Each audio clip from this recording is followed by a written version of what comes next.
Hello students, आज के इस वीडियो में हम लोग बैक क्रॉस, टेस्ट क्रॉस और रेसिप्रोकल क्रॉस के संबंध में अध्ययन करेंगे।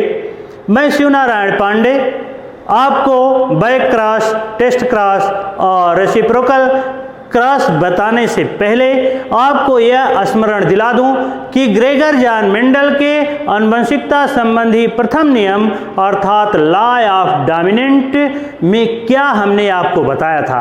लॉ ऑफ डोमिनेंट के अनुसार यानी ग्रेगर जॉन मेंडल के प्रभाविता के नियम के अनुसार जब परस्पर विरोधी लक्षणों वाले दो समयुग्मी जनकों में संकरण की क्रिया कराई जाती है तो प्रथम पीढ़ी में जो संतानें प्राप्त होती हैं वह संकर नस्ल संतानें प्राप्त होती हैं, हाइब्रिड नस्ल संतानें प्राप्त होती हैं। और प्रथम पीढ़ी में जो लक्षण दृश्य रूप होते हैं वह लक्षण प्रभावी लक्षण कहलाते हैं और जो लक्षण दृश्य रूप नहीं होते हैं वह अप्रभावी लक्षण कहलाते हैं और इसे ही मेंडल का प्रभाविता का नियम अर्थात लॉ ऑफ डोमिनेंट कहा जाता है।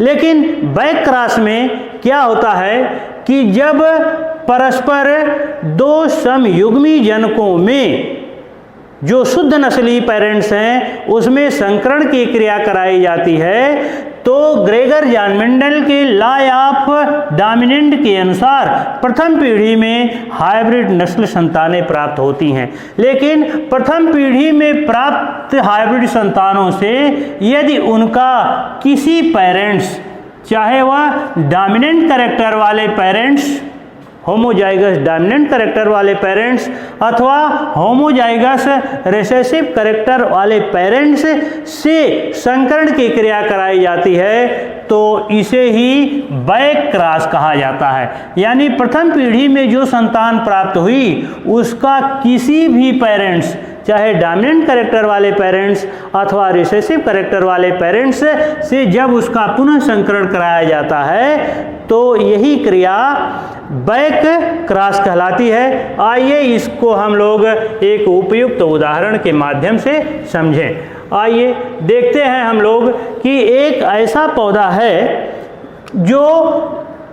जिसमें लाल रंग के पुष्प लगते हैं और यह एक शुद्ध नस्ली पौधा है, होमोजाइगस रेड है। और दूसरा ऐसा पौधा है जिसमें शुद्ध सफ़ेद पुष्प लगते हैं अर्थात यह होमोजाइगस वाइट फ्लावर्ड वाला प्लांट है। और जब इसमें परस्पर क्रॉस फर्टिलाइजेशन होता है, परस्पर हाइब्रिडाइजेशन होता है तो प्रथम पीढ़ी में जो संतान प्राप्त होती है वह हाइब्रिड नस्ल वाली संतान प्राप्त होती है और जो इसमें लक्षण दिखता है वह लाल कलर का पुष्प उसमें खिलता है क्योंकि लाल रंग सफ़ेद रंग पर प्रभावी है। इसलिए प्रथम पीढ़ी में जो दृश्य रूप प्रकटन होता है वह लाल कलर के पुष्प का होता है। यदि इस पहली पीढ़ी से प्राप्त संतान से किसी भी पेरेंट्स,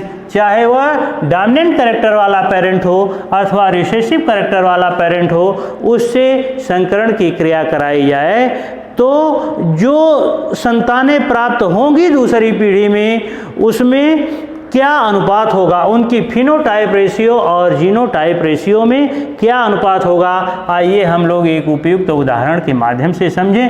अब जब इस पहली पीढ़ी से जो प्राप्त संतान है इसमें दूसरी पीढ़ी के लिए गैमेटोजेनेसिस होगी तो चूंकि यह पहली पीढ़ी में जो संतान प्राप्त हुई है यह हेटेरोजाइगस प्लांट है तो इससे दो भिन्न तरह के युग्मक पैदा होंगे। अगर इसका आप डोमिनेंट कैरेक्टर वाले पेरेंट से संकरण की क्रिया कराते हैं तो ग्रेगर जॉन मेंडल के लॉ ऑफ सेग्रीगेशन के अनुसार क्या होना चाहिए, किस प्रकार का इसमें अनुपात होना चाहिए। और यह जो अनुपात आना चाहिए इसमें वह फिनोटाइप रेशियो 3:1 आना चाहिए लॉ ऑफ सेग्रीगेशन के अनुसार। लेकिन जो जीनोटाइप रेशियो है वह 1:2:1 आना चाहिए। लेकिन जब आप बैक क्रॉस कराते हैं तो देखिए किस प्रकार का इसमें अनुपात आता है। इस तरह से पुनेट के चौखाने के माध्यम से हम देख रहे हैं कि यह जो इसका फिनोटाइप रेशियो आएगा जब प्रथम पीढ़ी से प्राप्त संतान का उसके डोमिनेंट कैरेक्टर वाले पेरेंट से संकरण की क्रिया कराएंगे, उसमें संकरण की क्रिया कराएंगे तो जो फिनोटाइप रेशियो आएगा इसमें सभी पौधे ऐसे होंगे जिसमें रेड कलर के फ्लावर आएंगे। लेकिन जो इसका जीनोटाइप रेशियो होगा, जीनोटाइप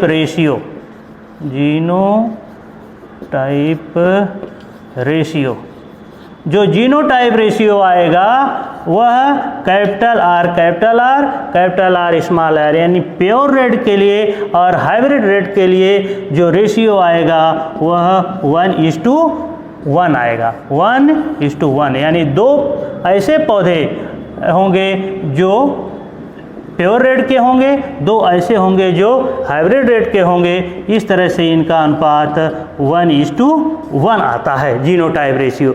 लेकिन जब बैक क्रॉस में आप प्रथम पीढ़ी से प्राप्त संतान ये जो है इसका रिसेसिव कैरेक्टर वाले पेरेंट से आप संकरण की क्रिया कराएंगे तो इनमें किस प्रकार का अनुपात आएगा, इसमें किस प्रकार का अनुपात आएगा, इसे भी आप पुनेट के चौखाने की विधि के माध्यम से चेक कर सकते हैं।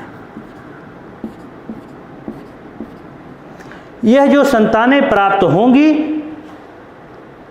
द्वितीय पीढ़ी में, सेकंड फाइलियल जनरेशन में यह जो संतानें प्राप्त होंगी उसमें रेड कलर्ड और वाइट कलर्ड का जो रेशियो आएगा, फिनोटाइप रेशियो आएगा वह 1:1 आएगा। जबकि उनका जो जीनोटाइप रेशियो आएगा, जीनोटाइप रेशियो प्योर रेड नहीं हाइब्रिड रेड और प्योर वाइट के लिए जो रेशियो आएगा वह भी 1:1 आएगा। इस प्रकार से आप देख रहे हैं कि प्रथम पीढ़ी में से प्राप्त जो संतानें हैं उसका किसी भी पेरेंट से, चाहे वो डोमिनेंट कैरेक्टर वाला पेरेंट हो अथवा रिसेसिव कैरेक्टर वाला पेरेंट हो, उससे आप जब निषेचन की क्रिया कराएंगे तो उसमें क्या क्या रेशियो आएगा। अब देखिए मैं आपको बताता हूँ टेस्ट क्रॉस। कहा जाता है कि test cross is a type of back cross, यानी टेस्ट क्रॉस एक तरह का बैक क्रॉस है जिसमें प्रथम पीढ़ी में प्राप्त संतानों का उसके रिसेसिव कैरेक्टर वाले पेरेंट से संकरण की क्रिया कराई जाती है।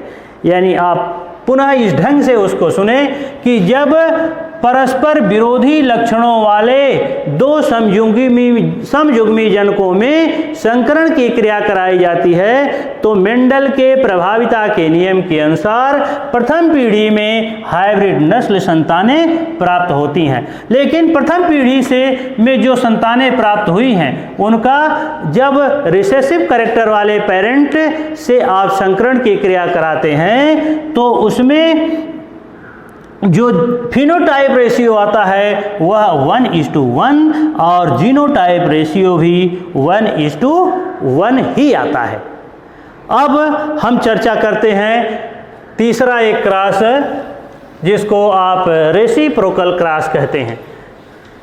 देखिए जब भी क्रॉस फर्टिलाइजेशन कराया जाता है तो उसमें एक ही जाति के दो पुष्पों, जैसे सरसों का पुष्प हो मान लीजिए, जिसकी यह वर्तिकाग्र यह अंडाशय हो और इसमें यह पुंकेसर लगे हुए हों बहुत सारे, और यह थैलमस पर खिला हुआ पुष्प हो। ठीक उसी तरह से दूसरा भी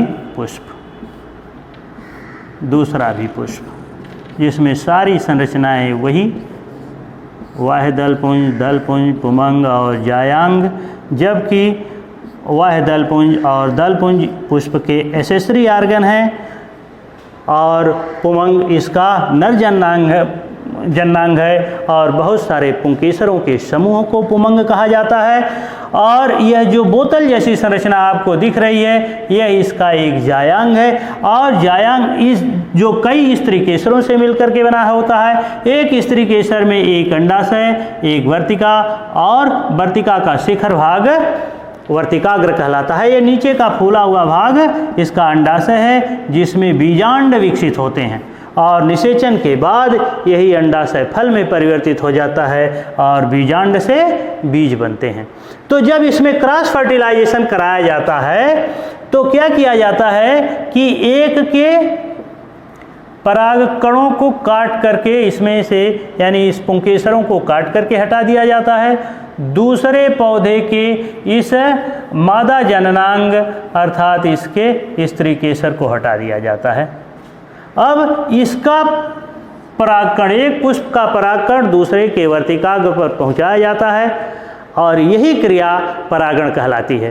परागण का मतलब कि परागकोश में बनने वाले परागकणों का निकल करके वर्तिकाग्र पर पहुंचना ही परागण कहलाता है। और जब तो इसमें क्या हुआ कि एक पुष्प का नर युग्मक दूसरे पुष्प के मादा युग्मक से संयुग्मन करेगा, निषेचन की क्रिया करेगा।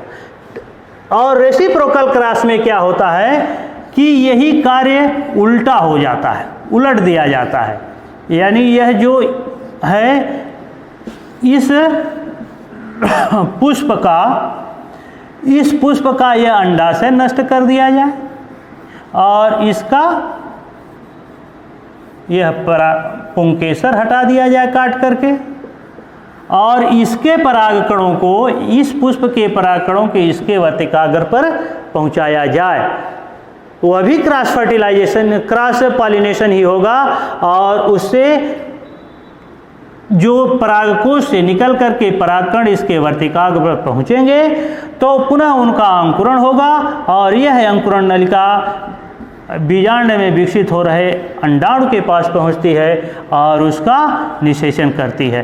कहने का मतलब यह है कि रेसिप्रोकल क्रॉस में परागकणों के स्रोत और बीजांड के स्रोत को बदल दिया जाता है, और यही क्रॉस रेसिप्रोकल क्रॉस कहलाता है। हालांकि इस रेसिप्रोकल क्रॉस में किसी प्रकार का कोई भी फिनोटाइप रेशियो अथवा जीनोटाइप रेशियो में कोई भी परिवर्तन नहीं होता है, केवल परागकणों और बीजांड के स्रोत को बदल देना ही रेसिप्रोकल क्रॉस कहलाता है। Thank you.